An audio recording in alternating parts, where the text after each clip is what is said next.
आज से 146 साल पहले मैं बता देना चाहता हूं कि हमारे देश में अंग्रेजों का राज था। अंग्रेज ब्रिटिश सरकार यहाँ पे राज करती थी।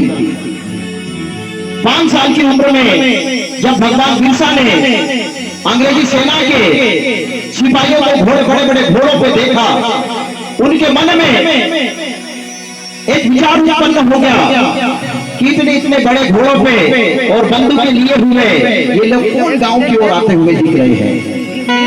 उन्होंने अपने साथियों से पूछा कि हे साथियों, ये बड़े बड़े घोड़ों पे और ये सिपाही बंदूकें लेके हमारे गांव की तरफ कैसे बढ़ रहे हैं, कौन लोग हैं ये। उनके साथी भी हम उम्र के होते हैं, वो गांव की तरफ आते हैं दौड़ते दौड़ते। भगवान बिरसा मुंडा ने अपनी माता से पूछा, हे माँ, मेरे मन में एक सवाल है, मैं आपसे पूछना चाहता हूँ कि ये गांव की तरफ घोड़े लेके बंदूकें लेके ये कौन लोग आते हैं। आए दिन हर तीसरे दिन हर चौथे दिन हमारे गांव में आके और हमारे गांव के सभी लोग इधर उधर छुप जाते हैं, ये लोग कौन हैं। माता गर्मी बड़ी चिंता में पड़ जाती है, क्योंकि उस समय अंग्रेजों का जो शोषण अत्याचार और दमन था वो बड़ा चरम पे था। और वास्तविक स्थिति ये है कि वो आदिवासी के गांव में बहुत ज्यादा शोषण अत्याचार और दमन होता था। माता ने डरते हुए एक गहरे लहजे में बोला कि बेटा, ये कोई लोग और नहीं है, ये लोग तो ऐसे आते हैं, जंगल देखने आते हैं। भगवान बिरसा मुंडा ने बोला, नहीं माँ, ये कोई और लोग नहीं है, ये अंग्रेज हमारे जो जिस रूप में आते हैं, ये हमारे गांव के लोगों को परेशान करते हैं, हमारे गांव के लोगों को मारते हैं, पीटते हैं, हमारे गांव के लोग बड़े डर जाते हैं, ये कौन लोग हैं।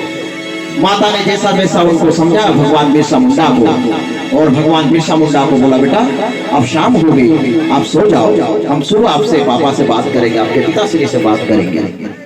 जब सुबह होती है, बिरसा मुंडा रात भर सोते नहीं है। एक 5 साल का बच्चा, मात्र 25 साल तो उनकी उम्र थी, और 5 साल में इस प्रकार के विचार। आप देखिए कि ये कोई महामानव था, ये कोई साधारण व्यक्ति नहीं था। सुबह जैसे ही उसकी नींद खुली, उनके पिताश्री सुगना जी के पास जाके फिर से पूछते हैं, अरे पिताश्री, मैंने माता जी से जो शाम को सवाल किया था मुझे जवाब नहीं मिला, मुझे जवाब चाहिए।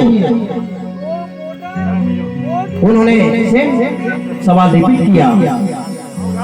सुगना जी ने बोला, बेटा बिल्कुल आप सही सवाल कर रहे हैं, हमारा देश गुलाम है, हमारे देश में हमारे लोगों का राज नहीं है, हमारे देश में कोई और लोग राज कर रहे हैं, और हमारा शोषण दमन अत्याचार, हमारी जमीनें, हमारे जानवर सभी लूट के ले जाते हैं, और हमें बड़े अलग अलग तरीके से परेशान करते हैं। बेटा ये लोग अंग्रेज हैं। भगवान बिरसा मुंडा हमेशा आदिवासी समाज के बारे में सोचते रहते थे। उनके मन में एक प्रकार से विचार उत्पन्न हो गया कि नहीं, मैं एक दिन इन अंग्रेजों को सबक जरूर सिखाऊंगा।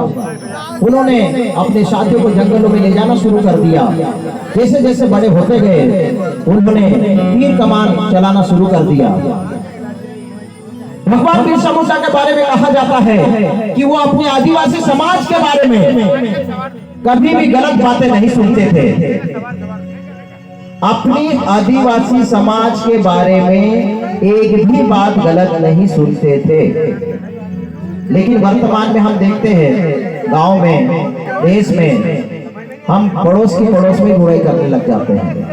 और इतना महान व्यक्ति जो एक आदिवासी समाज की एक भी गलत बात नहीं सुनते थे, ऐसे महान व्यक्ति भी हमारे आदिवासी समाज में जन्म लिए हैं। उन्होंने जंगलों में जाके तीर कमान शुरू कर दिया। तीर कमान जैसे जैसे उन्होंने चलाना शुरू किया, जैसे जैसे भगवान बिरसा मुंडा शुरू हुए, और उन्होंने अपनी पढ़ाई भी शुरू करी।